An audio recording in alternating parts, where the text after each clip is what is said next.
We in Europe have a problem with energy, and we know it, and the politicians know it, and everybody can talk about it openly because there's no hiding the fact. If you talk to 99% of the population, they have no idea that we have a problem with money. We know as Bitcoiners there's a problem with money, but the vast majority don't know. We don't need to talk about Bitcoin as money. So our absolute focus is only on Bitcoin as an energy solution. Once you start talking about Bitcoin as a money, you enter completely different waters, and you will be perceived to be a threat. I believe that Bitcoin mining is going to lead to abundant energy and cheap energy, and that is what humanity really needs. The other thing I firmly believe is that government subsidies do not help, they hinder. You as a miner are forced to be at the head of your game all the time. You can never sit back and think, right, I've got the magic formula, this is going to work.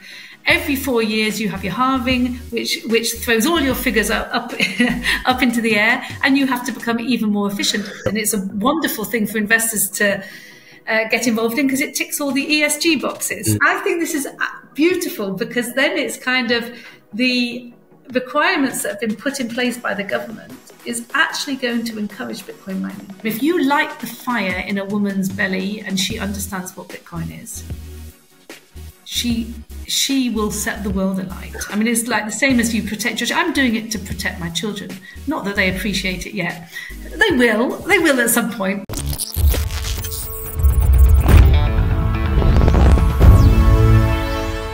So today we're talking to Rachel Geyer. On LinkedIn, your first position is mother. If I'm not mistaken, you went from being a full-time mother straight into conquering the Bitcoin scene. Today, you're the Vice President and spokesperson of Terahash, the co-founder of Les Femmes Orange, and a board member of the European Bitcoin Association, EBEA.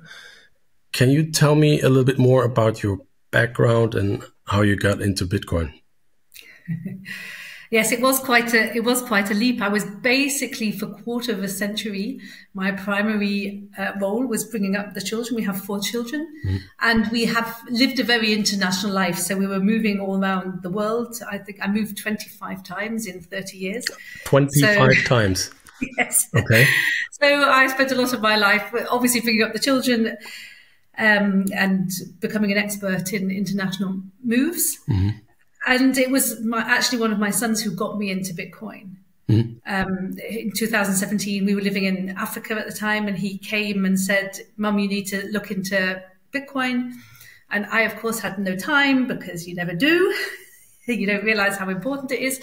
But I did say to him, buy some, Patrick, buy some for my husband and for me, and buy some for each of the children for Christmas, just a small amount of Satoshis. And of course, we bought it at the peak. And it crashed down to 3,000. And so nobody was very impressed. And then it wasn't actually until the pandemic hit a couple of years later, we had to leave South Africa unexpectedly. And I had the time that you need in order to dedicate to reading a lot, studying a lot. And it just went click with me when I read Alex Gladstein, Check Your Financial Privilege. And I just thought, oh gosh, I have to work for Bitcoin. This is the most phenomenal technology, and it's exactly what my children need for. So I do put that job first because I believe it's the most important job I've ever done, and it's the most important job I will ever do. And I hope that with the advent of Bitcoin, that society will start to learn if we don't have people dedicating their lives to bringing up the next generation, there's not really much place forward for society. That's absolutely true. But it's like an amazing story. But I wonder how you got into being a mother and then straight up into a position like that. Well, because being a mother prepares you for everything. If you can bring up 4 teenagers and move around, there's not much that you can't do. And one thing that I learned quite early in Bitcoin, I mean, the very first job I did, it was an unpaid internship I mean, my background is in education. I worked at the Ludwig Maximilian University and Regensburg University, and then I was on the board of international schools when we were moving around. I mean, I did other things apart from bringing up the children, but it was predominantly not paid, which is the story of often women's lives. But it was good. I mean, I was in a very fortunate position that I could do that, and then I took on this unpaid internship and was basically going around to all the conferences as I could and getting to know as much as I could and as many people as I could. And I learned with Bitcoin, just say yes to everything. And I think it's actually quite an advantage, firstly, that I'm a woman, and secondly, that I'm slightly older. You do tend to get taken more seriously when you're dealing with the fiat world. So I think that it's quite a good bridge. So I started working, I did the internship with a mining company, and then I met Christian Kläger, who is the founder of Terahash. I met him at one of the conferences, and he just said, would you be prepared to come on as a speaker on the platform? I'd been doing quite a lot of talking at conferences. And I said, sure, I can do that. And if you need more help setting up the company, because it sounds fantastic. And he looked at me and he said, we have to talk, you know. And it turned out I live near Munich, and the company's in Augsburg, so it was only 40 minutes away. And a couple of days later, I arranged to go and have a chat and walked out then with this full-time job to help set up Terahash. And it's just awesome. I mean, I'm sure we'll get into that more later. And then I've done a lot of board work in my life, and I just think that Bitcoin is very much a grassroots movement, and that's the way that it should be. I'm passionate about living in Europe because I've lived all around the world. I've lived in Africa, I've lived in China, I've lived in Asia. I love Europe, and I really want to stay living in Europe. And I'm sad when I see the direction that it's going, but I think it's up to the people. You know, don't just whinge and moan about what's going on. We are the people. And it is incredible what effect 1 or 2 or 3 determined people can have. And so then I thought, well, we really do need to set up something on a political level to try and educate on that level, on a European level, why Bitcoin mining or the proof of work is actually crucial for the energy infrastructure of the EU. And so I started... so that's EBEA. Your initiative, sorry? The EBEA? Yes. Your initiative? Oh, wow. Yes. Okay. Yeah, so it was driven... I think one of the talents that I've got is I know who needs to sit at the table. And I don't have an ego, so it doesn't need to be me. So you know who needs to be there, and it needs to be... So when I look at... It took a long time to put the board of EBEA together. And, you know, there was maybe some criticism. It's not particularly democratic. No, it's not democratic. Not democratic at all. So when we started off with a very small number of members because we wanted to make sure that the people sitting around the table can open doors. Because there's no point in having a lot of, you know, Bitcoiners sitting there saying taxes, theft or whatever, you know, that's not going to open the doors to you to the regulators if that's what you're trying to achieve. And so, you know, we have Sven Hildebrand, who's very well in with MiCA and the financial regulations. We have Harald Rauter, who worked on the European Green New Deal. We have Mike Herman, who's worked for decades on energy on the European level with energy policy. And then we have mining companies, Terahash and Prosperity Digital, Frederick Winker, Brains. Obviously, they make the software and hardware now for mining. So it's a combination of people who know what the language of Europe is and how you speak to these people in order to get them to listen. And people who are actually doing the work, because I think that what we're focusing on with EBEA is show, don't tell. So politicians are just like any other people.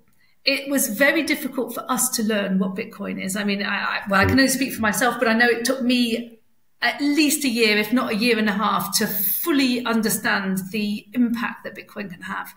And if you think of all the things that politicians are meant to regulate on, you cannot expect them to know what proof of work is. You just can't expect it. And you know that in their ear is all this monetary lobbying going on.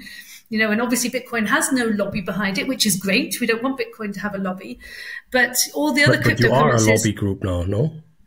We are a lobby group, but we have no money behind us because the other cryptocurrencies, obviously, they've got a vested interest. And so just look at the Greenpeace change the code, that was all financed by Ripple. And we know that there's other cryptocurrencies lobbying at the EU, and lobbying against proof of work.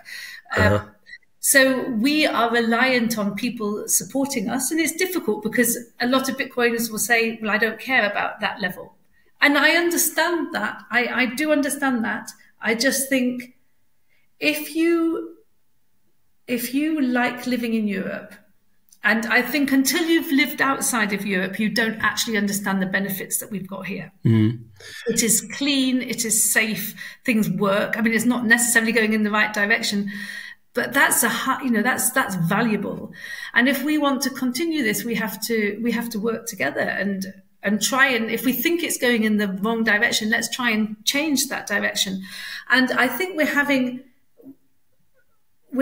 good effects at this. We can tell that the narrative is changing. I mean, there was just an article that's come out in Forbes magazine about the potentials for Bitcoin mining for energy infrastructure. Yep. There's more and more articles. KPMG, all these consultancy companies are coming out and saying, actually, it's a good thing. So the narrative is changing. Yep. And we see, so Terahash, the company I work for, we have an energy lab down in Augsburg, and where we've got the different kinds of miners on display. And if you show someone, look, it's literally a data center. That's the first thing that surprises them, because they think it sounds like something that's dirty and something that's noisy. It's literally a data center. It's not noisy anymore, because it used to be noisy. Not if you use the hydro miners. So we have one air-cooled miner as a demo, and you turn it on and it's got that drone noise that everybody associates with Bitcoin mining. But we don't work with air-cooled miners, because if Europe is serious about doing Bitcoin mining, because of our energy prices, we need to look for maximum efficiency. And so an air-cooled miner is not an efficient way to extract heat, because the warm air just gets blown out. If you have a hydro miner where you've got water running through, this is the most efficient way of extracting the heat. And we need to use the heat from the Bitcoin miners, because our electricity is so much more expensive than in America, in Ethiopia, Paraguay. So we need to have a second stream of income in order to make it economically viable. So you need to be selling your heat, or you need to be stabilizing the grid, or you need to be, having some secondary income. And in fact, in some of our cases, the Bitcoin is a bit like the waste product. You're actually doing it, especially if you're doing demand response. You're not doing it in order to mine Bitcoin. You're doing it in order to stabilize the grid. So you're actually being paid by the grid operators to stabilize the grid. And the Bitcoin is just a nice little add-on at the end. Yeah, that's very interesting. Let's get back to that later on. I wanted to still ask about the lobbying, because as far as I understand, members of a political party don't have much room to express their personal beliefs or follow their conscience. So they are largely... I think we're seeing that with Lindner, I think. I mean, either... With who? With Lindner, who's now coming out, the German politician. I mean, he was the finance minister for how many years, and he didn't mention the word Bitcoin. Yeah. And the minute he's out of office, then suddenly he's talking about how we need I found a very funny speech, because it had this very critical attitude, and I was like, I think you could direct that criticism to yourself. But the political system, the whole party system, I think is problematic, because you have people that are not speaking their mind, and they're bound to the party narrative. So it's the leaders of the party that determine the ideas, and they get their ideas from lobbyists, right? So the lobbying is very important. And I just wonder, how is that? How do you get politicians to listen? And you already mentioned it. Do you have lobbyists working against you? Why do they have money? Why do you not have money? Or do you also collaborate, maybe, for example, with the Bitcoin Bundesverband? So actually, I've literally just written an email to the Bundesblock, because they're starting up, which is more crypto, the digital assets, the crypto assets, and I happen to be on one of their emailing lists. And so that's also another lobby group. Yes, it was the original one, which was for cryptocurrencies. So it lumps everything together. And they also, on the basis of Linda's speech, they want to up the ante and do more lobbying before the Bundeswahl in February. But they don't actually mention proof of work. And I think, you see, our whole thinking behind EBEA is, we in Europe have a problem with energy, and we know it, and the politicians know it, and everybody can talk about it openly because there's no hiding the fact. If you talk to 99% of the population, they have no idea that we have a problem with money. We know as Bitcoiners there's a problem with money, but the vast majority don't know. And that's a very threatening thing to politicians, that you're talking about Bitcoin as money. We don't need to talk about Bitcoin as money. So our absolute focus is only on Bitcoin as an energy solution. So helping towards a transition to renewables, and why you would need this very flexible data center, how beneficial it is. And so we're quite careful to stick to our lane, because once you start talking about Bitcoin as a money, you enter completely different waters, and you will be perceived to be a threat. So if you can identify that somebody's got a problem and you come along with a solution to that problem, they will listen to you. And who are the ones who've really got the problem? It's the energy companies, and it's the grid providers. And so these are the ones that we want to focus our attention on. And this is where all of the different hats I wear fit very nicely together. So with my Terahash hat on, you know, the other week we're sitting around and there's one of the big transmission companies. There's Siemens Energy, Siemens at the table, 21 Energy, which is a fantastic Austrian Bitcoin mining company. And we're talking about, well, how, you know, what can we do? There's a new paragraph coming in, or came in November, paragraph 13K, which is requiring the grid operators to use and not curtail surplus energy. So at the moment, when there's surplus energy, they curtail it at great expense to the taxpayer, you know, or to the energy consumer. And so they want to start doing projects with companies who can help them do demand response. And so far, they don't have flexible data centers offering their services until, you know, we come along. And we know, as Bitcoiners, we know that Bitcoin mining can be extremely useful for demand response, because we will consume as much energy as you can throw at us, as long as the price of it is right. And yet we can turn off at a switch of a button, because there's no customer waiting to have the Bitcoin service. It's not like Netflix, where if you turn it off, then your film turns off, or if it's AI, then you can't do your AI studies. So Bitcoin mining is unique, that we will take as much energy as you can give us, as long as the price is right. And of course, with demand response, they actually pay you to turn off. And so it's but it's basically, you don't even have competition. Do you have competition in that? I think the competition will be a mixture of, so obviously there's batteries, which makes sense, you know, because if you've got this surplus energy, you want to store some for the time when you don't have surplus energy, especially when you're using, you know, renewable energy, where you have lots of sun or lots of wind, or you have none, you know. So battery, I think it will be a beautiful combination of battery and Bitcoin mining. You obviously can't provide enough battery to cover all of the peaks, because that would just be a waste of, you know, so your Bitcoin miners will be coming in to really shave off those peaks. And the beauty of Bitcoin mining is you can actually buy the old machines for a song. You know, you can pick up your S9s for 50 euros. I mean, there's hardly any capex cost. And so it doesn't matter if they're only running half an hour a day. Whereas if you're looking to do heat recuperating the heat, and you've got these very efficient miners, they're very expensive. And so they need to be running as many hours a day as possible to make it economically viable. But if your only function is to consume enormous amounts of energy when it's available and turn off when it's not, then you use the cheaper old machines. Yeah, interesting. At Terahash, you offer mining solutions, right? And also consultancy services related to mining. Is that correct? Yes, we offer a wide range of services. I mean, we're evolving.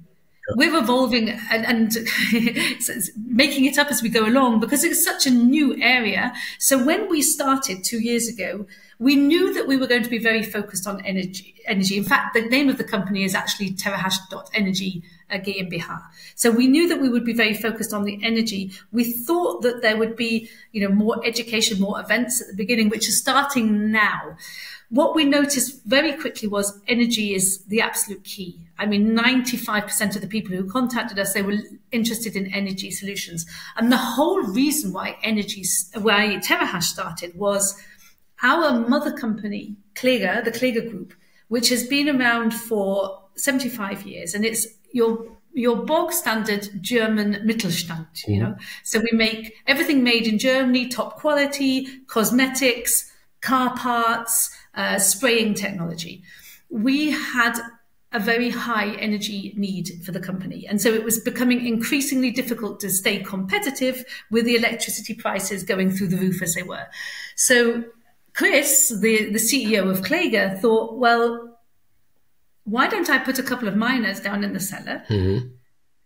And when I've got surplus energy from my solar system, I can run my miners and we can take the heat and put it into the big boiler that we've got, which they use. All of the cosmetics have to go through a water bath to make sure that the aerosols are tight. Yeah.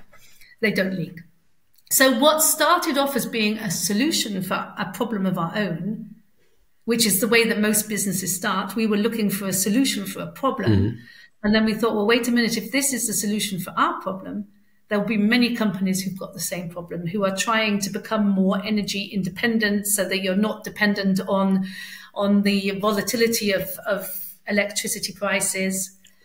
So we have two main areas. One is this plant engineering. So if you're a company who's looking to integrate Bitcoin mining into your own processes, we can provide those services for you.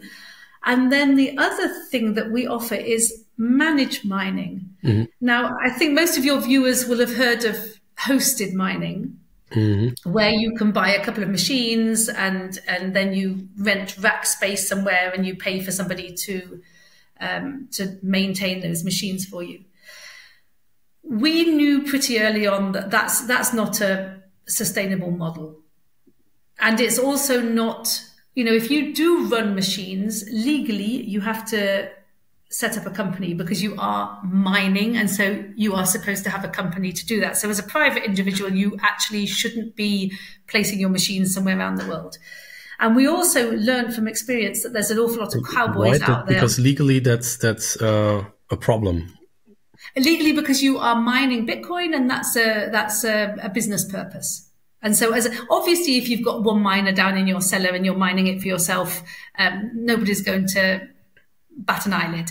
But legally speaking, if you've placed, 5 or 10 or 100 miners somewhere else in the world and you're mining Bitcoin, that is a business. Mm-hmm. That's not for private use. And so we want to do everything very much above board. And we know that there are investors who would like to invest in Bitcoin mining, particularly B2B, but it has to all be above board. And with Terahash, what we're trying to do is incorporate Bitcoin mining in the infrastructure of the energy infrastructure. So we've just done our very first project in Finland, where we're using water power to power 120 miners, and those miners in turn are providing heat for 12,000 homes in a town. So there's several businesses which are applying the heat.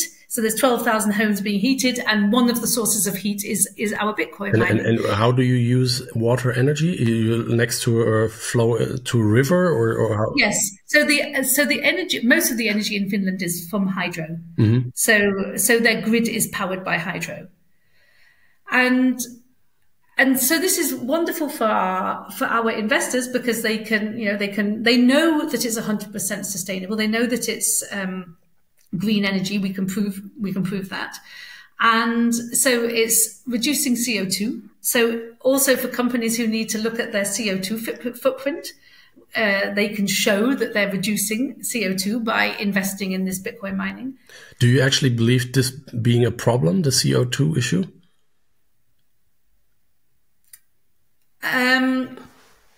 Do you mean me personally? Do I think CO2 is or if it is a way to actually, yes.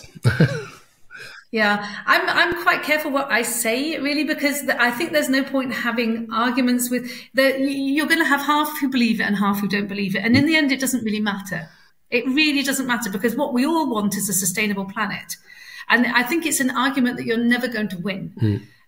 But what we do know is that that's the requirement at the moment. And so if you're running a business at the moment, you are required by law to tick all of these ESG boxes. And we know that Bitcoin mining is one of the thing that ticks the most boxes. So whether you believe in the goals of ESG or not, it doesn't really matter, because that's what we've got at the moment. I believe that Bitcoin mining is going to lead to abundant energy and cheap energy, and that is what humanity really needs. The other thing I firmly believe is that government subsidies do not help, they hinder. And we see that, I mean, when you look at biogas plants, so we've been looking to see how can we incorporate Bitcoin mining into biogas, because the subsidies were introduced 20 years ago, and then all these farms took the subsidies. What basically happened was a biogas plant that used to cost $1 million suddenly cost $2 million, because that's what happens if you add subsidies, everything just becomes more expensive. And the farmers were given enormous amounts of money to run these biogas plants. And now the subsidies are running out. But because they're completely inefficient, because they're used to having all this money just being thrown at them from the government, nobody's been innovative in the last 20 years to try and work out how can we make biogas plants cheaper. And so they have, Entstehungskosten. So to make the electricity in a biogas, it's 12 cents for, and that's just not competitive. You need 5 to 7 cents to be competitive. That wouldn't have happened if the government hadn't chucked all that money at them, and then you start getting the monoculture, that they're all planting maize to throw into their biogas, whether it's a good thing for nature or not a good thing for nature. So the more I'm learning about what I'm doing at the moment, and the more contact I'm coming into with agriculture, the more I'm learning that the subsidies have been one of the worst things that can happen to the, and it's like this across the board. There's no such thing as a free lunch, and the free market is the best way of efficient systems. It's just that we haven't had a free market up to now. And in that regard, that project in Finland sounds like a beautiful solution, where you use like water energy that you capture with a wheel, I guess, and then produce electricity, mine Bitcoin, and then produce heat while doing so. So you're subsidizing. And the next project that we've hopefully, fingers crossed, that we're going to be doing in Finland next year will also be doing demand response as well. So that we'll be using miners to keep the grid stable. So that will be an absolutely beautiful example that you can then show to the regulators, say, here, come and have a visit. And it's high tech. I mean, if you see the pictures of what's going on in Finland on our website, it's squeaky clean. It's just how you would imagine a modern industry. It's not like these old miners humming away, making a great noise. It's a beautiful setup of a data center, and they're good machines, and it looks like a data center because it's all norm. Whether you had an AI machine in the rack or you had a mining machine in the rack, you can't tell. Yep. And that will also be an interesting thing in the future. You know, will we have these mines which combine? You have a third of the section of AI and 2/3 with Bitcoin mining. And when the electricity is the right place, obviously you keep your AI all the time, but you've got your miners to throw on and throw off when you need to. So I think it will be a wonderful combination going forward. We'll just have to eke out every last available energy heat thing out of this. And this is what will be the advantage in the end for Europe. We're forced to be more innovative. We're forced to be more efficient.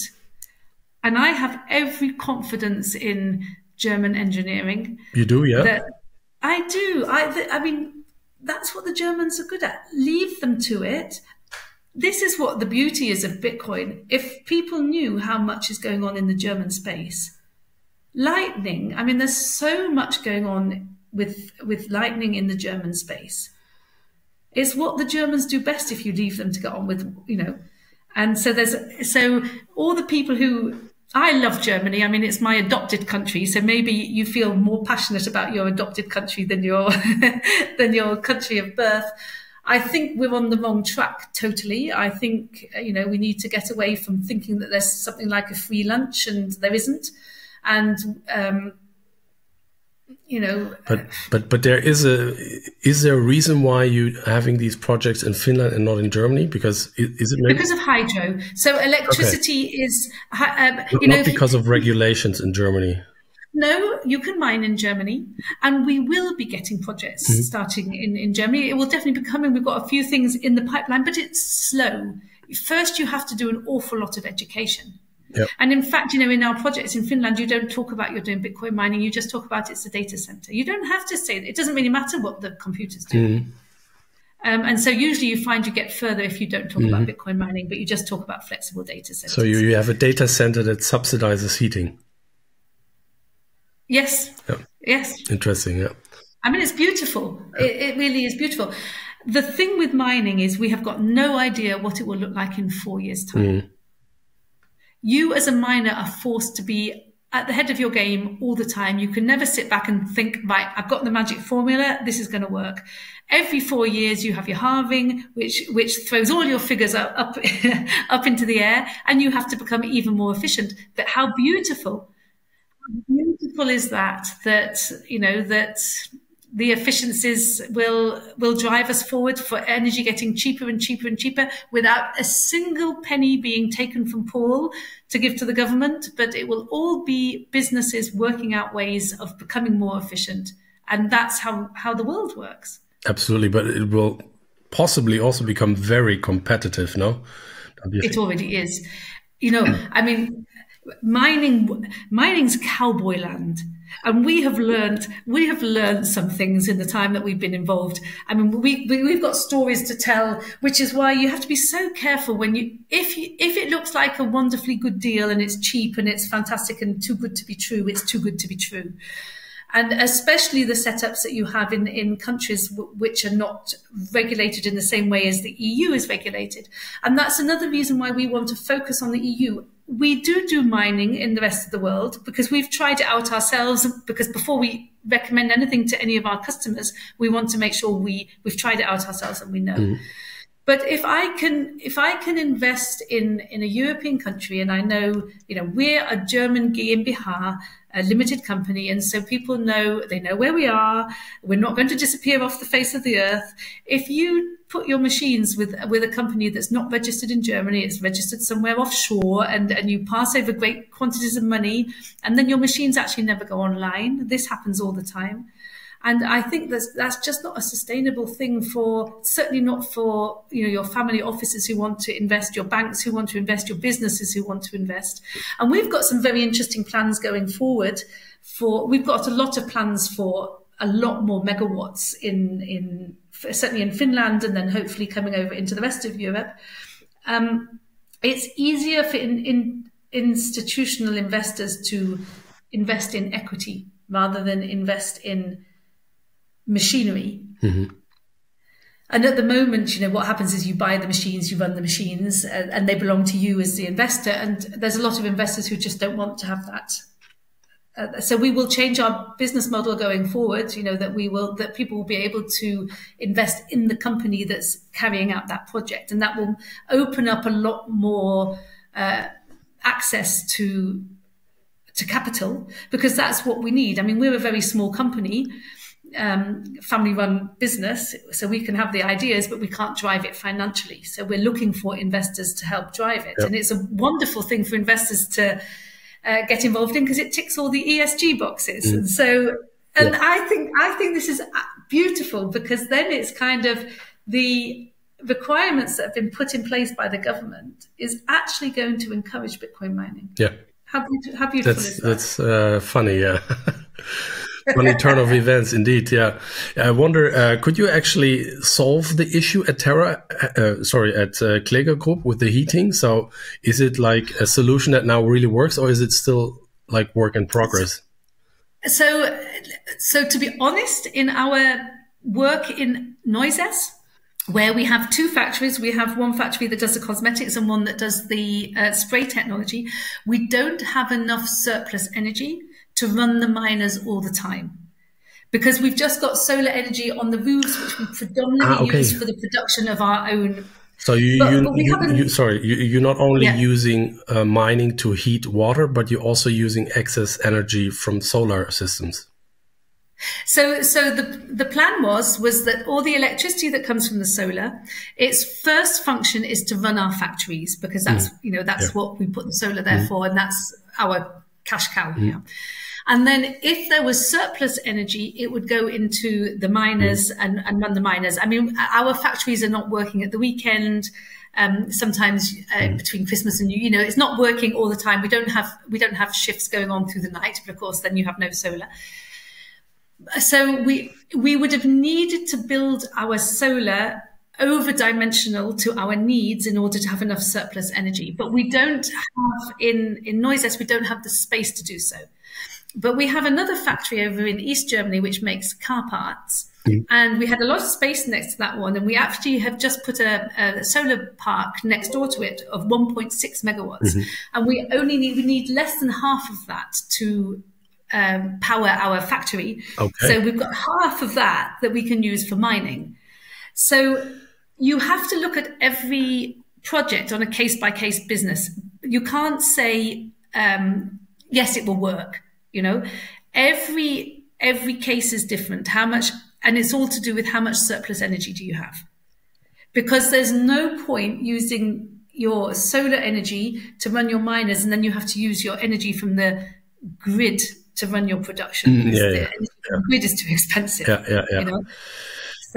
So we use it now as a model that people can come in and they can see, but we're always honest, and a lot of the customers who come to us and they ask us to do a feasibility study for them, quite often we have to say, it's not worth it in your case. At this point of time, Bitcoin mining is evolving extremely quickly, and the machines become more efficient and they become better at extracting the heat, and so we said at the very beginning, we don't want to do we had a lot of the Häuslerbauer coming. So the people who are building their own homes, and they wanted to use Bitcoin mining in their own home. And at the time, there weren't really good products on the market that it was efficient to do it in your own home. More and more products are coming onto the market, and they're becoming more and more efficient. That will soon become a viable business model, that you do just have your small solar on the roof and you can run a miner. There'll be some people who say, well, I don't really care whether it's economically viable at this point in time, because I just want to be self-sufficient. So they'll run it anyway, or they want to have non-KYC Bitcoin, or they're just Bitcoiners through and through, and they just love the thought that they've got this system. But there's a lot of innovation going on. I mean, I was talking to this chap last week, and he set up a company in another European country. I can't mention names at the moment. And when they set up the company, they were selling it as Bitcoin heaters, and using the advert to say, earn money while you heat, because obviously you get the Bitcoin. And nobody was interested, and it didn't work. And then they just sold them as completely normal heaters. And they then take the Bitcoin. And as long as you are on the CapEx and the OpEx front competitive to whatever else is on the market. So they could produce these heaters that were efficient, and they didn't cost as much as a heat pump, and they didn't cost as much to run as a heat pump. And the customers don't actually know there's a Bitcoin miner inside running it. Yeah. And they were then successful. So they sold it for a lower price, but got profits. I don't know I don't even know the pricing. I think that people were just put off by the thought, well, Bitcoin mining is dirty maybe, or that's something that's too complicated for me to understand. But what they did understand is this is the price of the heater, and this is what it's going to cost to run, and this is how efficient it is. Compare it to what else is on the market. So sometimes less is more, you know, you don't want to push the people into understanding things that they don't need to understand. Absolutely. Yeah, in Germany, I think there's a lot of potential also with wind energy, right? With excess wind energy. And currently they're subsidized by the state if there's too much energy. Is your focus on that as well? They're not subsidized by the state because the state hasn't got any money. They're subsidized by us. Us. Yes, in fact, I saw something come in this week from someone who's running a wind farm up in northern Germany. We're focused on all of this, you know. But what we're looking, it's slow. You know, you have a lot of discussions, you do a lot of workshops, you do a lot of explaining. The larger the company, the slower the decision makers. That's why it's so lovely to get your family-run business. That's where you can make decisions very quickly. We just set up this on a car wash. It's wonderful. So they've got two heaters there. They've got two Bitcoin miners there, and it not only gets rid of the snow on the solar panels in the winter, so it melts all the snow so that it can be more efficient. But it also de-ices the floor, because obviously if you've got all the water going around, then it all gets icy on the floor. And then in the summer they use it to make hot water, because hot water is more efficient at cleaning the cars than. And so this now has just gone online. We've got it all sorted out, and it's running and it's working, and we've got all the photos and put it online. And then the next thing you know, you get messages from other car wash owners. So this is what we're needing. We need the examples of it working in order to inspire people who've got a similar business. I mean, like bakeries, for example, they're going to be very interested. If you're a company that needs a lot of electricity and you need a lot of heat, then you really need to look into, is Bitcoin mining an alternative for you? And this is what you've got in the world of agriculture. If you've got animals, then you need a lot of heat. Or for drying things, you need a lot of heat. So I think we're going to see a big uptake in agriculture, incorporating Bitcoin mining, and all of these businesses where you have a high energy consumption and you need a lot of heat. Yeah. It's definitely worth looking at. Yeah, interesting. Yeah. I mean, yeah, the whole Bitcoin mining seems like this perfect piece of the puzzle where you're pretty flexible. You can run it off grid and turn it on and off when needed. So you're kind of time and location independent. But I guess there's probably a minimum of amount of time that you need to run this gear to be kind of profitable. So that depends on the capex cost of your miners. So obviously, the more expensive and the more efficient the miner is that you're buying, the more hours it needs to run in order to have a return on investment. The more efficient they are, or yes. So your older models, if you're buying your old S9 miners, which you can get for €50, and then that's fine if they're not running for much of the day, because you don't have the capex costs. But the miners can be up to 10,000, 15,000 euros a piece, and they are as flexible or volatile in their price as the price of Bitcoin. So as the Bitcoin price rises, so does the cost of the Bitcoin miners, because it's supply and demand. So the price goes up and then more people are interested in mining. Yep. And it's just like buying Bitcoin. People tend to get into mining at completely the wrong time, because they get into mining when the price of Bitcoin is at its highest. Yep. And you have to really look at the timing in the cycle to get into Bitcoin mining, because that in that 4-year time, you're going to have your halving. And so you need to try and make sure that you've amortized what you need to amortize before that happens. So now is a wonderful time, to get involved. People will probably wait a year too long when the price is likely to be much, much higher. Yeah. But then, of course, you don't have so much time to the next halving. Yeah. Yeah. So what we can't say is what mining will look like in 8 years, because if you think about it, mining used to be done on a personal computer. And if you'd have told those people at that time that there would, in a very short space of time, be specific machines that just do Bitcoin mining, they'd have thought you were mad. And so what's going to happen in 8 years? We've got no idea what kind of machines are going to be around or what Bitcoin mining, or is it going to be the states doing it? I mean, who knows? But do you think there is a risk that Bitcoin mining will become centralized over time? I think that's what's happening at the moment, and I think that's a pity, and that's what we're working really hard to change. Because the more companies who integrate miners, the more heating in houses you've got, where you've got miners all over the place. I don't think that the models that you've got at the moment, where you've got these massive farms like the Marathon farms, they're not sustainable. In fact, most of the public mining companies are not actually making money. They get a lot of money chucked at them. They are now changing to be a micro strategy. They're buying a lot more Bitcoin and having that on their balance sheet. But it's not a long-term feasible, sustainable setup. So my hope is that the more people learn about it, the more miners will be incorporated into washing machines, tumble dryers, wherever you need heat, dishwashers, solar panels outside, that you've got a little miner running just to keep the battery de-iced in winter, for example. I love the work that BitAxe is doing. Have you heard of BitAxe?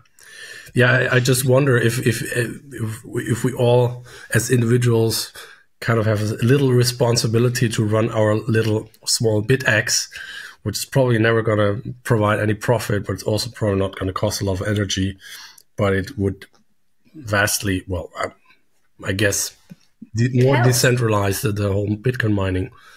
Everything helps, and I think that it's the mining pools that are a bit of a problem when you've got most of the people using Foundry or Ant or whatever. But there's good things. I mean, we've now switched to Ocean with a lot of our machines, and I think the intention is to swap to even more. I mean, we've all got a responsibility to keep Bitcoin decentralized, and it's this typical thing of convenience versus security. And unfortunately, human beings tend to err on the side of convenience, as we've done with money over the years and life over the years. You've farmed out the responsibility for yourself to governments because it's been convenient to do so, but it's not a long-term survival strategy. No.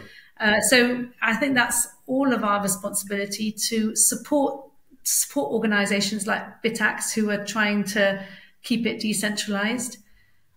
Link up to the pools that are not your great big Chinese, great big American pools, and learn what mining is. And I think that's great if everybody's got a little miner. That Brains has just introduced a miner that you can have at home. It's not terribly expensive, and then you learn what mining is. You've got a very, very small chance of mining any Bitcoin, especially if you're solo mining, if you don't join a pool.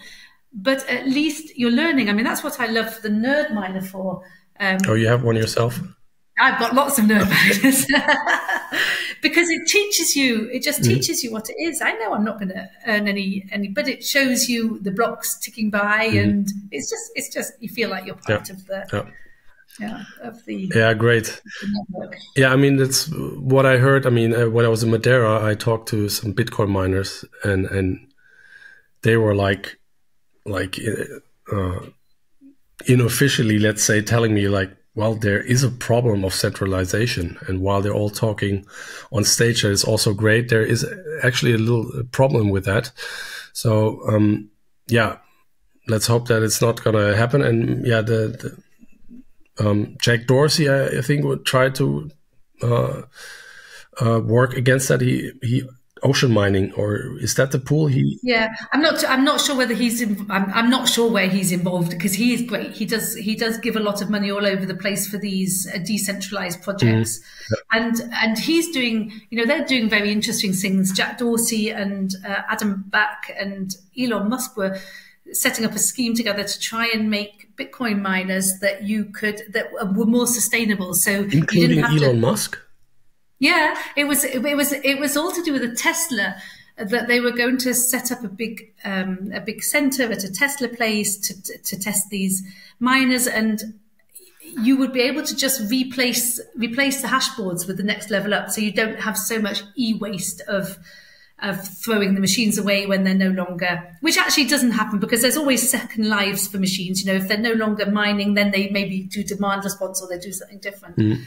I asked actually Adam Back about this in Prague, and it's all going slower than they hoped it to, and he actually didn't want to talk about it very much. I mean, we've got to give people a chance. This is new land, and things just go slower than than you would hope. But actually, when you then take a step back and you see, well, we've come such a long way in this time. So I think we're so used to things. Things are moving fast in Bitcoin. And sometimes you just have to take that step back and go, actually, we're achieving enormous amounts of progress. Yeah.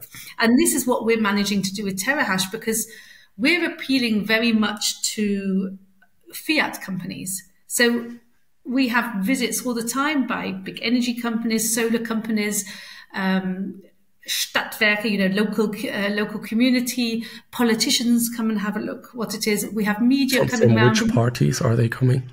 We've had all. Really? Well, we haven't had. I don't think we've had RFD coming, but we've had the Conservatives, we've had SPD, and we've had the Greens. The Greens. And the Greens, it was very interesting with the Greens. I mean, obviously this is a small group of politicians, but they were coming up with lots of ideas. Oh, we could use this, we could use this, we could use this. It didn't come to anything, it was a lot of talk, and then it all fizzled out. But at least they were open to having a look around. And the reason that they come to see us is because they've known us for 75 years. The Kläger Group has been a big part of the landscape in Augsburg and surroundings. And so there's a lot of trust there. Yeah. And then they think, well, this company is not going to be doing something for criminals, and that really helps to open the doors. And so our focus next year, we will not be going to Bitcoin events, or we'll be really limiting the Bitcoin events. We go to energy events. We get invited to talk on the stage. In fact, we're going to one in April from the Bavarian Gemeinde. Oh, I don't know what it is in English, but so you've got all of the energy companies there. You've got the politicians there, the mayor there, and it's all about communal district heating. Yeah. And, interesting. Yeah. We can then show what we're doing in Finland with district heating, and showing rather than telling is the best way to get people to understand it. And this is then going back to the European Bitcoin Energy Association. We're going to build up next year there on the site all of these examples of where Bitcoin mining companies are already incorporating Bitcoin mining into the energy infrastructure. One of the problems we have there is that a lot of the mining companies don't actually want to talk about it in public because they're worried that they will then get, until all the regulations are firmly in place. I know that there's grid stabilization going on with Bitcoin mining in countries like Sweden. It's already happening, but they don't want to talk about it because they don't want then to draw attention to themselves. But they're already providing the example that there's a valid point of mining. But okay, yeah, I mean, I know, but I mean, there was the example in Norway recently whereby mining was closed down. I don't know if it was across the board in Norway or just in one region. And actually, afterwards, the inhabitants were complaining because the price of electricity went up because it was all being so nicely subsidized by the miners who would take it. And then once the miners left, the price of electricity went up. So did they turn it on again? Not to my knowledge. I think it takes longer than that, but it will come back. Yeah. I mean, every country is going at some point, just the same as understanding what Bitcoin is, they will have to understand how Bitcoin mining really can be a very useful tool. It isn't the panacea for everything. It won't solve all problems, but it's a part of the puzzle. Yeah. You know, combine it with batteries, combine it with heat pumps. But very fundamental piece of the puzzle, I'd say. A very fundamental piece of the puzzle. Yeah, very interesting. I mean, you're also the founder of Les Femmes Orange, right? So yes. Yeah. So this was just when I first started going to all these Bitcoin conferences. I know the very first one I went to a really hardcore one in Switzerland. It was the Citadel. And when I walked in there, I thought, oh my gosh, what am I doing here? You know, this little old lady, and it was all these young, predominantly developers. And there wasn't a woman in sight. I mean, there were hardly any women, but I had a wonderful weekend. And I was sitting in that place thinking, a lot of it went over my head. You know, I don't understand the technical, but I was just looking around thinking, there's so much brain in this room. They can't all be wrong. So this was my first exposure to other Bitcoiners and a Bitcoin conference. And then the more Bitcoin conferences I went to, I just thought, where are the women?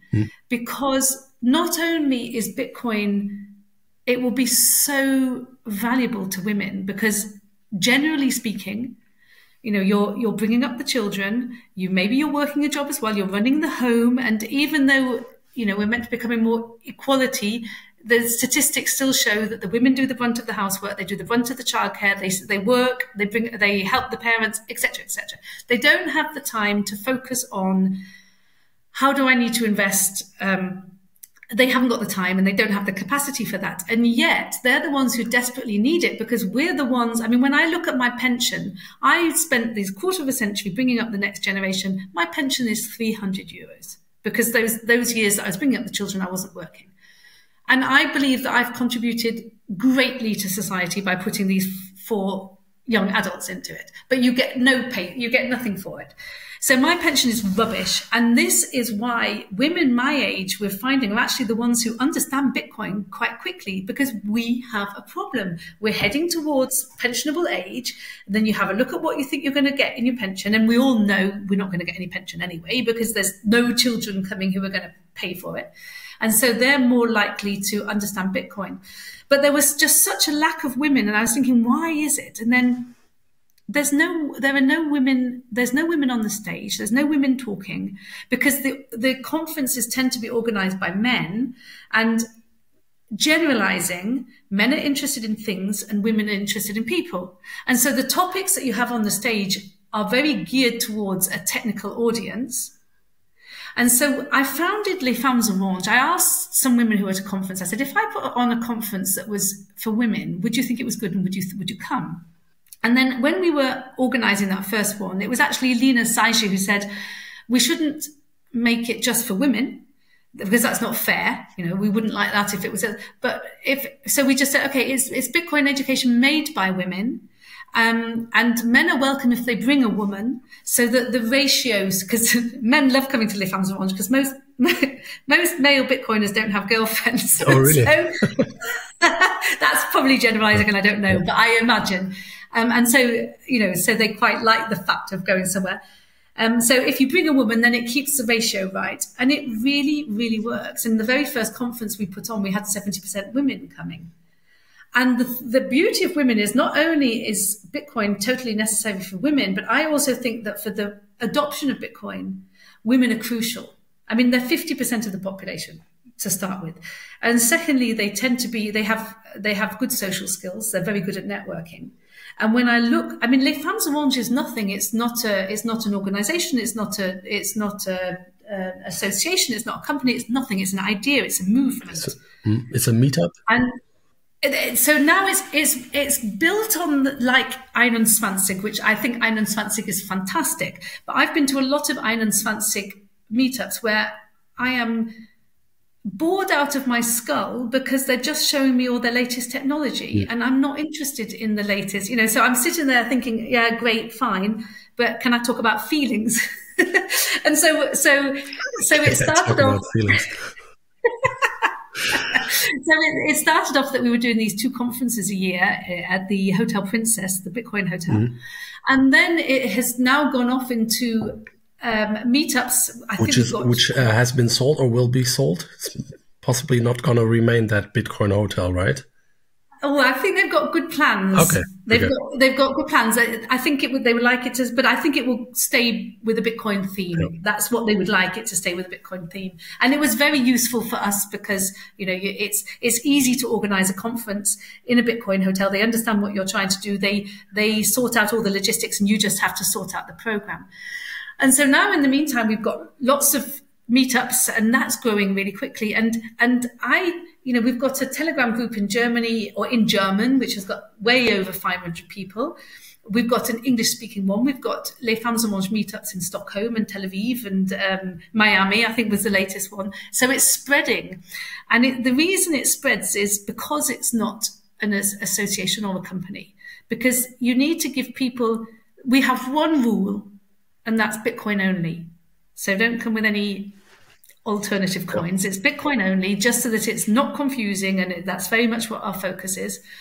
And if you give them the freedom, if you light the fire in a woman's belly and she understands what Bitcoin is, she will set the world alight. I mean, it's like the same as you protect your children. I'm doing it to protect my children. Not that they appreciate it yet.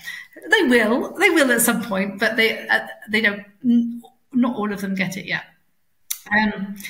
But they're very good at building up the network. They bring their friends, and you know, we have this monthly meetup in Munich, and it's grown rapidly. And the last month we had one that was aimed at family offices, banks, and wealth managers. It was packed, yeah. And women can sell this stuff. Yeah, I totally believe that. Yeah, just with the pension, I think we basically all have a problem because of inflation and because the governments do so many things wrong. I just remember that my mother, actually, she had 5 children and she got like at least 100 euros per child on top for her pension. So there was some sort of bonus for having children for her, but in general, it's going to be an issue anyway. And Bitcoin can be a solution for that. I totally believe that as well. And it went from being a very risky asset, something you don't understand, which is very techy, which women in general are maybe not so inclined to being more like a security or hedge against inflation. So the whole narrative change, and in that respect, I can very well imagine that women can convey this message in a very efficient way. Absolutely.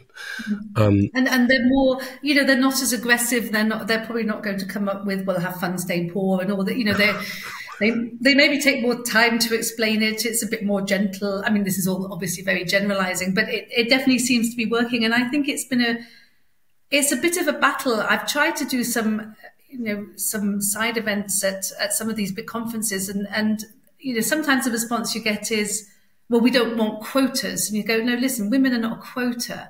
And there's a lot of women doing really good things in the space. But they're just not being seen. And it's interesting I was talking to Robin Geyer, and he said he can hardly get women to come onto his program, because you talk to a woman and she says, well, I haven't got anything to say. And he'll say, but you've got loads of great things to say. Whereas a man will tend to put himself forward, whether he's got anything good to say or not. He's more confident and he'll put himself forward. And it takes the woman a lot more courage. We like to be asked to do things. We're not very good at pushing forward, but I think we need to learn to be a little bit more, I've earned my place on the stage. I mean, it makes me laugh because most of the time, you know, if I'm on the stage, I get invited to be the moderator. And you think, oh, for goodness sake, you know, nobody's doing more for Bitcoin. I've got 3 hats on that I wear, and I work for and I'm allowed to be the moderator. Yeah. But anyway, I mean, it is as it is, and it really doesn't matter. So you have to build the world that you want to create. And so we put these conferences on with Les Femmes Orange. Men are very welcome. We have a lot of men on stage because we need the men, we need the women, we need everybody. Yeah. And I think I'm hoping that this is what will happen, that we will start to recognize how valuable feminine traits are. We will learn to recognize how valuable masculine traits are. Yep. And if we work together and we bring it all together, that's how we achieve the most for humanity. We need to stop fighting each other. Absolutely. I mean, I think there are clear tendencies, but no one has to reflect those tendencies. I mean, I'm very I also don't believe in quotas. I believe in equality of opportunity, not in equality of outcome. So you have to provide a level playing field. And then if the result is the way it is the way it is. And I think we have a natural inclination towards more technical stuff. The guys, maybe the women towards more social things. Yeah. But personally, I talk to women and they were far more technical than I am. And I also often think like, Jesus, that's much too technical for me. So I even think the technical stuff it is all generalizing. It's just, if you look where the money flows in society, if you look at all the socially concentrated jobs, they're the worst paid. So looking after the children, looking after patients, looking after old people, and all the technical jobs are the best paid. But what makes a nice society?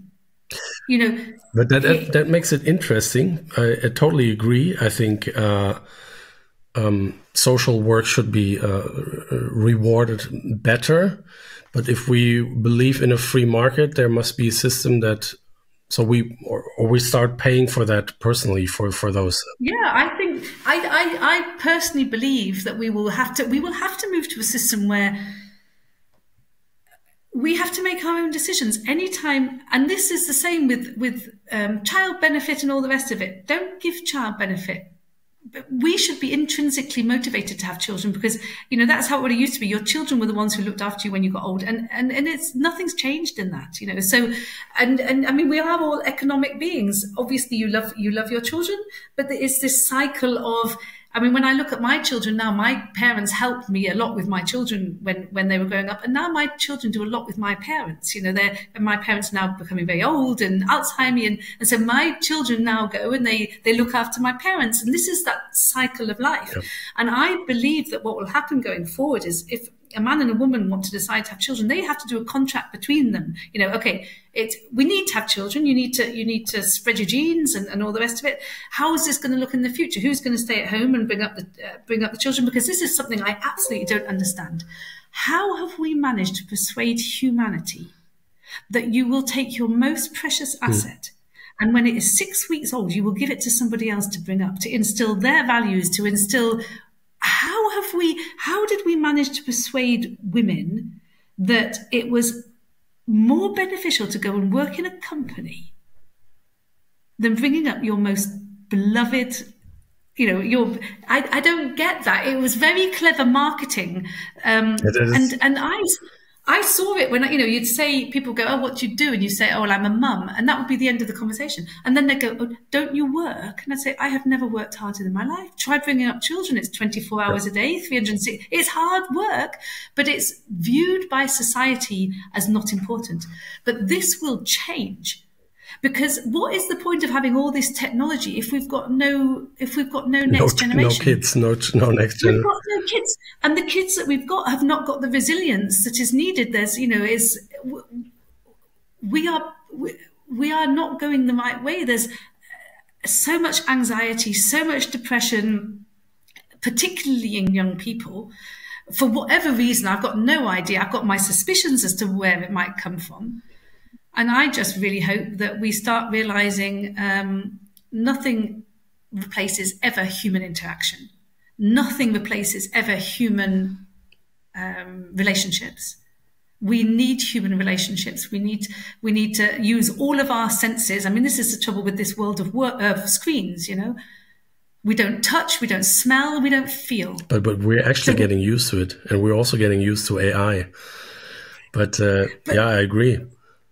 But and my colleague Fabi the other day, so he was showing me, he spoke for 30 seconds into the computer, spoke for 30 seconds, and then he said to the AI, and it was taking a picture, and he said, okay, do a speech, me doing a speech on Bitcoin mining in Finland in the Indonesian language. And and it was Fabi's voice, and it was Fabi's face, and his mouth was moving perfectly. So how can we possibly believe anything that we watch on screen? We can't possibly believe it. We have no idea. Are they saying it? Is it them saying it? So maybe this will persuade us to go, you know what? It's probably a load of rubbish. Let's turn the screens off and let's turn and talk to a real human being. I think that would be wonderful. Yeah, totally. I mean, there might be some mechanism, a proof of human mechanism at some point, because we don't know what's going on anymore. We probably already don't really know anymore, but it's going to get better quickly. And in 10 years, So people are even saying you have to hide pictures of your kids whenever you can, because those pictures can be taken and morphed into a video with the voice of your kids and looking exactly like your kids, asking you, like, you already have these scam techniques, and then where the child is calling the mom, I'm stuck in, I don't know, there, and please send me money. But then you have videos and voices that exactly sound like your kids. And I mean, there are going to be scenarios that are going to be crazy. I mean, technology is wonderful and it cannot be ignored. Yeah. And, you have to take it, but it's not always good for humans. No. And I think this is the, at what point do you decide what's good for you, what's not good for you? Yeah, true. With AI, I have my doubts, but I'm using it. I'm also kind of thinking we cannot ignore it. It will come anyway. So we kind of have to learn to deal with it. Yeah. I mean, this was a great conversation. I really liked it. I have, at the end of my podcast, I usually ask my guests if you to share what they think, what's the most important for newcomers to know about Bitcoin. And on social media, we have in general a very short time span. So if you would have 30 seconds to tell someone who was really listening, what would you tell him? What's so good about Bitcoin? Understanding Bitcoin will change your life. It's hard because everything you thought you believed, you have to question it. Mm-hmm. And you might find you have to leave relationships behind and people behind. And that's hard. But it opens up new possibilities that you'd never imagined would be there. And the more time you spend in it, the more positive and optimistic you feel for the future. Mm-hmm. So it's just study it. Just open-minded, study it. Don't believe what you're told. Study it yourself. Amazing. Great. Thanks so much for your time and for this very valuable conversation. I liked it a lot. And me too. Thank you for the invitation. Thank you. And I thought probably see each other on a Bitcoin conference, but probably not in the short. I'm helping to organize the VR Bank one by Mitte. It's going to be a really big one in October, really big. So that one definitely. And where is that? At the very latest. In Ingolstadt. Okay.